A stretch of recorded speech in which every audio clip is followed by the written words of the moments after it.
folks, and welcome back to Glenn and Adrian's Rock Talk. That's Adrian. And that's Glenn. And today, we return to Rush. We're going to take a look at the opening track on the Presto album, Show Don't Tell. Now, the Presto album had rabbits as a general theme. You saw them at the tour, my understanding. There were probably little videos made. And this was a special request, and it's got something called Rabbits from a Hat intro, which I can only assume is going to be some type of short film, whether it's animated, probably animated, but who knows really. Let's find out. Yep, this happened on March 8, 1990 at the Palace in Auburn Hills, Michigan. This is a famous Rush show. We've seen a few other clips from this show, and it comes from Snow Dog's channel. Adrian, any thoughts before we start? Presto was, one of the albums they put out in like the late 80s, early 90s. Am I right? Yeah, it was the last album I bought on vinyl for many, many years. It came out in 89. It was a return to the guitar sound more than the keyboard sound. There was more of a domination of guitar sound this time, and they still had the keys. It wasn't like it was on the previous couple of albums where it really was a big, big piece of it. All right, so with that, why don't we go ahead and take a look? Okay.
my first time hearing that song, I think.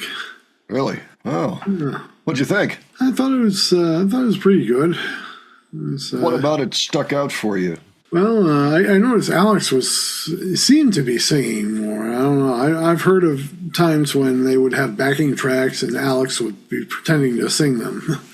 Yeah, my guess is that's probably what's going on there. Is they do have backing tracks for the backing vocals, because it sounds like Geddy's voice to me. It sounds very much like the record, and I don't have any problem at all with backing tracks being used by bands like this. Rush uses them very sparingly. Most of what's going on is live, but things like, the backing vocal, I think a lot of times Alex will just kind of mime to it. Don't know that for sure, but that's kind of the rumor, and I'd be inclined to agree with that here. And I was just also noticing Geddy's keyboards. He's got a Roland up there. 1990. 1990, yeah. Think about the keyboards that were coming out around then. They were digital. Well, they'd been coming out for about maybe 6, 7 years. Digital synthesizers were big at this point. They started manufacturing the Yamaha DX7 in 1983. And that was the first big digital synthesizer that came out and became a hit. And you heard it all over the place on the radio in the following year or two, or 3 or 4. They were much more programmed. You didn't really spend a lot of time building your sound. It was kind of out of the box, and there it is. So you didn't have to work to create a sound that might be a little bit unique. Now we had all the same sounds. Just a little bit of synth history there for those of you that might not have known. So the album is great, by the way. I enjoy the Presto album. Not everybody thinks highly of it, but I think it is really quite a good record. It's one of the last ones that I really enjoy in their discography until you get to Clockwork Angels. They had other bright moments on the other albums. I mean, Counterparts has a lot of great stuff on it, for example. I noticed, too, I don't know if you Neil's doing the flip the sticks way up in the air, and it comes down in time so he can do the next fill. But, I mean, he was like, phew, launching it. You know, like, it's got a sandwich. I'll come back. All right, here it is. I don't know how anybody can do that and play and always catch the stick.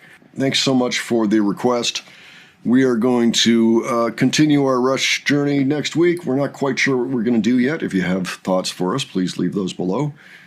We can always pick one, but it's nice to know if somebody'd really like to hear something. And let us know what you thought about this performance. This was the first time I heard them actually end the song instead of in a fade, so that was cool. My first time hearing it live. And if you enjoyed this video, please give it a like. And if you enjoyed our presentation, please subscribe. All right. Thanks so much for joining us on this, and we'll catch you on the next one. All right. Take care, folks. See y'all later.